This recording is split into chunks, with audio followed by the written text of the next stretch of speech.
Էրեկտիլ դիսֆունկցիա, իմպոտենցիա, սեռական թուլություն, պաթոլոգիա, որը խոցելի է դարձնում յուրաքանչյուր տղամարդու։ Թեև հաճախ այն կապվում է տարիքի և դրա մի շարք հետևանքների հետ, սակայն մասնագետները փաստում են, որ այն հանդիպում է նաև երիտասարդների շրջանում։ Պաթոլոգիայի հայտ գալու մեջ ակամա մասնակցություն են ունենում մի ամբողջ շարք օրգանական, ներվոգեն, անոթային և հոգեբանական մեխանիզմներ։ Դա կապված է այն բանի հետ, որ էրեկցիան շատ բարդ ֆիզիոլոգիական պրոցես է, որին հասնելու համար ներգրավված է հաջորդական ռեակցիաների մի ամբողջ շղթա։ Իսկ թե որոնք են այս խնդրի առաջացման պատճառներն ու հաղթահարման ինչ ուղիներ կան, բժշկի մոտ ներկայացրել է Իզմիլյան բժշկական կենտրոնի ուրոլոգ-անդրոլոգ Կարեն Արզումանյանը։ Բարև ձեզ Իլոնա ջան, շնորհակալություն հրավերի համար։ Ինչպես նշեցիք, շատ կարևոր խնդրի մասին ենք զրուցելու։ Նախ եւ առաջ խոսալուց պետք է հասկանանք, թե ինչ է էրեկտիլ դիսֆունկցիան։ Հոմանիշներն են սեռական թուլություն, ինչպես նշեցիք, ներկայումս քիչ կիրառվող տերմինը դա իմպոտենցիան է։ Էրեկտիլ դիսֆունկցիան բնորոշվում է տղամարդու կողմից էրեկցիային հասնելու եւ այն պահպանելու անկարողությամբ, որը ի հայտ է գալիս ու պահպանվում է առնվազն 3 ամիս։ Ներկայումս տղամարդկանց 40-ից տղամարդկանց մոտ կեսի մոտ տվյալ խնդիրը դիտվում է։ Մինչև 40 տարեկան տղամարդկանց մոտ 3-ից 1-ի մոտ է դիտվում։ Այսինքն տվյալ խնդիրը բավականին շատ տարածված է։ Բժիշկ, դուք նշեցիք, որ ի հայտ է գալիս եւ մոտավորապես 3 ամիս, այսպես ասած, ակտիվ փուլում է, դրա մասին փոքր խոսենք, ինչու 3 ամիս եւ ինչպես է ի հայտ գալիս, հա, երբ կարող է տղամարդը բնականաբար, հա, արդեն երբ որ ի հայտ է գալիս, բնական է, որ արդեն հասկանում ենք, որ ինչի մասին է խոսքը, բայց ուզում եմ հարցնել, արդյոք կան որևէ, այսպես ասած, ահազանգեր, որոնք կարող են, հա, զույգի մոտ առաջացնել, այսպես ասած, մտահոգություն, որպեսզի դիմեն բժշկի, որ հետագայում չառերեսվեն արդեն էրեկտիլ դիսֆունկցիայի հետ։ Իհարկե, ինչու է նշվում 3 ամսվա ժամկետը, որովհետև բացարձակ բոլոր տղամարդկանց մոտ եզակի դեպքեր կարող են լինել, երբ որ էրեկցիայի հասնելը կամ այն պահպանելը դժվար լինի, որը կարող է կապված լինել գերծանրաբեռնված աշխատանքի հետ, ոչ բավարար քնային ռեժիմի հետ, գերհոգնածության, ստրեսային իրավիճակների հետ։ Այդ բոլորի ժամանակ 1, 2 կամ մի քանի դեպքերում կարող է լինել այնպես, որ կամ էրեկցիան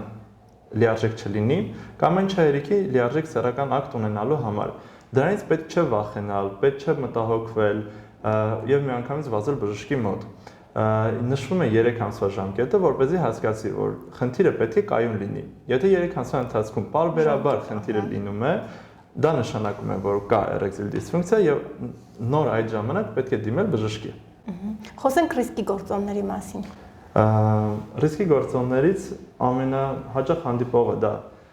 մետաբոլիկ սինդրոմն է, այսինքն ավելորդ քաշ, ծխել, ալկոհոլ, այդ բոլորը բերում են էրեկտիլ դիսֆունկցիա ունենալու ավելի բարձր հավանականության։ Պացիենտի հետ պետք է շատ մանրամասն քննարկել առկա ռիսկի գործոնները, ծխել, ալկոհոլի չարաշահում, ինչպես նաև ուղեկցող հիվանդություններ եւ ընդունվող դեղորայք, այսինքն օրինակ շաքարային դիաբետի առկայություն, զարկերակային հիպերտենզիայի առկայություն, դրանց հետ կապված դեղորայքի ընդունում, ինչպես նաև որոշ այլ խմբերի դեղորայքներ, որոնցից են օրինակ հակադեպրեսանտներ։ Դեղորայքային որոշ խմբեր կան, որոնք որ բարձրացնում են էրեկտիլ դիսֆունկցիա ունենալու ռիսկը, ինչպես նաև կարևոր է անամնեզից հասկանալ նախկինում տարած բուժումներ, նախկինում տարած վիրահատություններ, առավելապես կոնքի օրգանների հետ կապված վիրահատությունները։ Օրինակ, շագանակագեղձի արմատական հեռացում վիրահատությունից հետո շատ հաճախ դիտվում է էրեկտիլ դիսֆունկցիա։ Ինչ մեխանիզմներով են ի հայտ բերում խնդիրը։ Նախկինում համարվում էր, որ էրեկտիլ դիսֆունկցիայի ամենահաճախ հանդիպող պատճառը դա փսիխոգեն պատճառն է, այսինքն հոգեծին, երբ պատճառը գերլարվածությունն է, ստրեսային իրավիճակը, միջազգային հարաբերություններում անհամերաշխությունը, այդ ամենը միանշանակ շատ մեծ դեր է տանում ներկայի պատճառների մեջ, բայց դիագնոստիկ մեթոդների զարգացման հետ ի հայտ են եկել նաև այլ պատճառներ, օրինակ վասկուլոգեն մեխանիզմ, անոթների հետ կապված խնդիրների դեպքում հաճախ լինում է էրեկտիլ դիսֆունկցիա։ Օրինակ նեյրոգեն մեխանիզմ, որի ժամանակ նյարդերն են վնասում, որոնք պետք է նյարդավորեն առնանդամը եւ ապահովել լիարժեք էրեկցիա։ Պատճառները շատ են իրականում։ Բժիշկ այդ ինքը արտահայտությունը, հա, էրեկտիվ դիսֆունկցիա, կարծես թե այսպես ասած ահաբեկող արտահայտություն է եւ մենք գիտենք, կարծում դուք եւս կվերահաստատեք, որ շատ տղամարդիկ խուսափում են այդ խնդրի մասին բարձրաձայնել անգամ իրենց զուգընկերոջ մոտ եւ միայն երբ այսպես ասած դանակը հասնում է ոսկորին, շատ դեպքերում անգամ այդ դեպքում չեն դիմում եւ հետագայում դա ինչու ոչ դառնում է նաեւ ընտանեկան բաժանումների, զույգերի խնդիրների ել ավելի խորացման պատճառ, հա, ուզում եմ խոսենք որպես մասնագետ ներկայացնեք, որ խնդիրը այդպես ահաբեկող չի, ինչպես որ կա եւ եթե խնդրին ժամանակին լուծում չտանք, կարող է տվյալ տղամարդը առերեսվի նաեւ այլ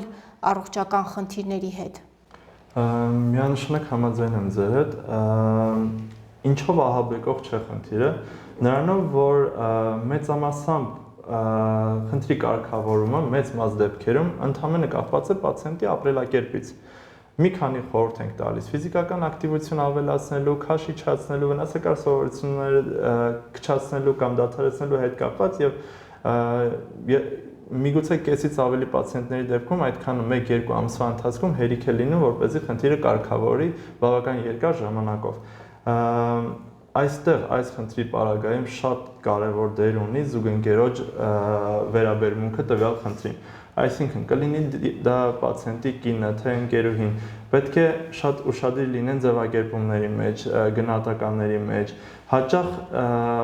պատասխանատու զուգընկերներ են լինում, ովքեր իրենք են խորհուրդ տալիս պացիենտին դիմել բժշկի եւ նույնիսկ իրենց հետ գալիս են։ Դա ողջունվում է որոշ դեպքերում,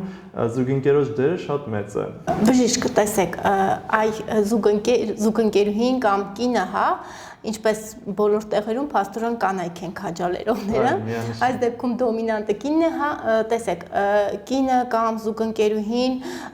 խնդիրը փորձում են բացահայտել երկուսով եւ դիմում են բժշկի, որոնք են ախտորոշման համար անհրաժեշտ, այսպես ասած, հետազոտությունները, դրա մասին եւս խոսենք եւ չվախեցնենք մեր տղամարդկանց, որովհետեւ այս դեպքում եւս կարծես գենդերային հավասարության մասին չենք ուզում խոսել, բայց ամեն դեպքում կանայք շատ ավելի անվախ են, իսկ տղամարդիկ անգամ կան տղամարդիկ, որ մի փոքր ասեղի ծակոցից մեծ ստրես են տանում։ Այս մասին եւս խոսենք եւ հանգստացնենք մեր տղամարդկանց, որ իրականում որևէ լուրջ խնդիրների հետ չեն բախվի, եթե գան բժշկի եւ անցնեն բժշկի ցուցումով հետազոտությունները։ Վախենալու որևէ բան չկա, հետազոտություններից ամենակարևորը դա զրույցն է պացիենտի հետ։ Առաջինը զրույցն է։ Առաջինը զրույցն է, ամենաշատ ժամանակը ծախսում ենք զրույցի վրա։ Նախ պացիենտը պետք է հասկանա, որ կա թյուր կարծիք մեր հասարակության մեջ, որ տարիքի զուգընթաց էրեկտիլ ֆունկցիայի վատ թարացումը դա բնական է, դա նորմալ է, չկա տենց երևույթ, դա միանշանակ սխալ է։ Ճիշտ է, կան տարիք կախյալ գործոններ, որոնք բարձրացնում են ռիսկերը, բայց նույնիսկ 70 տարեկանում մարդ պետք է ունենա լիարժեք էրեկտիլ ֆունկցիա, եթե ունի զուգընկեր ու ցանկանում է այդ ֆունկցիան ունենալ։ Պացիենտը գալիս է, սկսում ենք զրույցից։ Հարցնում ենք նրան, երբ է առաջացել խնդիրը, ինչ ձևով է դրսևորվում, ինչքան ժամանակ է որտեղում է։ Ամենակարևորը պետք է պացիենտը բժշկի հետ անկեղծ լինի, կարծում եմ։ Միանշանակ։ Առաջին գրավականը։ Ժամանակ ենք ծախսում նրա վրա, որ բացատրում ենք նա ամենը ինչ մենք զրուցեցինք, որ պացիենտը հասկանա, որ դա լրիվ նորմալ խնդիր է, հաճախականությունը հանդիպման շատ բարձր է, այսինքն միայն նա չէ, որ ունի այդ խնդիրը, պետք է վստահի բժշկին, պետք է վստահի այն մեթոդներին, որը մենք նրան առաջարկելու ենք։ Զրույցից հետո անցնում ենք այլ հետազոտությունների, որոնցից ամենակարևորը դա ուղղակի ֆիզիկալ զննումն է։ Կատարում ենք արտաքին սեռական օրգանների եւ որովայնի զննում, որպեսզի հասկանանք կա արդյոք որևէ օրգանական շեղում, որը կարող է խանգարել նորմալ էրեկցիա ունենալուն։ Եթե չկա շեղում, անցնում ենք մյուս հետազոտություններին, լաբորատոր եւ գործիքային հետազոտությունների։ Առաջինը, ինչ որ խնդրում ենք պացիենտը անի, դա հանձնի տեստոստերոնի հետազոտություն եւ լիպիդային պրոֆիլ, այսինքն որպեսզի հասկանանք իր արյանի մեջ գլյուկոզայի քանակը, հասկանանք խոլեստերինի մակարդակը, որոնք եւ կարող են պատճառ լինել էրեկտիլ դիսֆունկցիայի առաջացմանը։ կա մի հետաքրքիր հետազոտություն, որը ժամանակ ցույց է տվել, որ այն պացիենտները, ում մոտ 40 տարեկանից հետո սկսում է զարգանալ ի հայտ գալ էրեկտիլ դիսֆունկցիա, նրանց մոտ հետագա մի քանի տարվա ընթացքում գրեթե կրկնակի ավելանում է սիրտանոթային խնդիրներ ի հայտ գալու հավանականությունը։ Այդ իսկ պատճառով մենք այս պացիենտներին այդ բացատրում ենք ռիսկերի մասին եւ շատ դեպքերում ուղղորդում ենք նաեւ կանխարգելիչ սրտաբանի կոնսուլտացիայի։ Բժիշկ դուք նշեցիք, որ առաջին հերթին անկեղծությունն է եւ իսկ երկրորդ, այսպես ասած, արդեն հետազոտությունը ներառում է արտաքին զննությունը։ Ինչ արտաքին շեղումներ կարող են նկատվել, որոնք արդեն իսկ ձեզ համար կարող են հավաստել, որ գործ ունենք իսկապես էրեկտիվ դիսֆունկցիայի հետ։ Հաշվի առնելով մեր հասարակության մեջ սեռական կրթության բացակայությունը, չեմ վախենա այդ բառը օգտագործելուց, շատ պացիենտներ չգիտեն, թե նորման որն է։ Այսինքն, արտաքին զննության ժամանակ մենք կարող ենք հայտնաբերել պարզ խնդիրներ, որոնց մասին պացիենտը նույնիսկ տեղյակ չէ։ Օրինակ, կարող է հայտնաբերվել ֆիմոզ կոչվածը,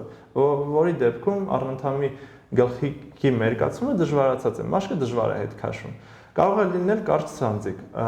որոնց կարող է լինել բորբոքային խնդիրներ, որոնց դեպքում պացիենտը միանշանակ կունենա դիսկոմֆորտ, ցավ սեռական ակտի ժամանակ եւ որպես դրան հետևանք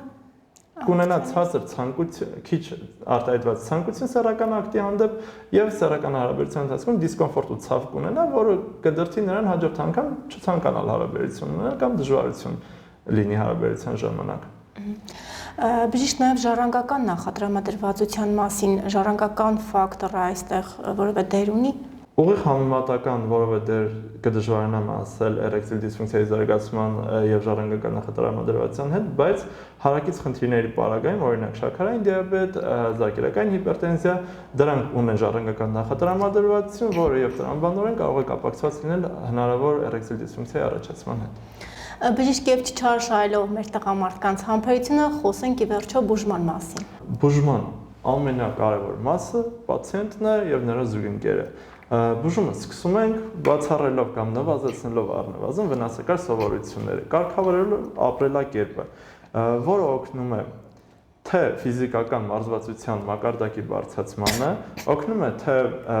հորմոնային շեղումների կարգավորմանը մեծամասամբ, թե պացիենտի կողմից ինքնավստահության ձեռքբերմանը, որովհետև նույնիսկ եթե կա օրգանական պատճառ տվյալ խնդրի, փսիխոգեն պատճառը հետագայում միանում է։ Այսինքն, եթե պացիենտը 1, 2, 3 անգամ նորմալ սեռական ակտ չի ունեցել, հաջորդ անգամների պարագայում իր մոտ արդեն հոգեբանական լարվածություն առաջանում է, եթե նույնիսկ չկար։ Իսկ ապրելակերպի փոփոխությունը մեծամասամբ օգնում է կարգավորել այս խնդիրները։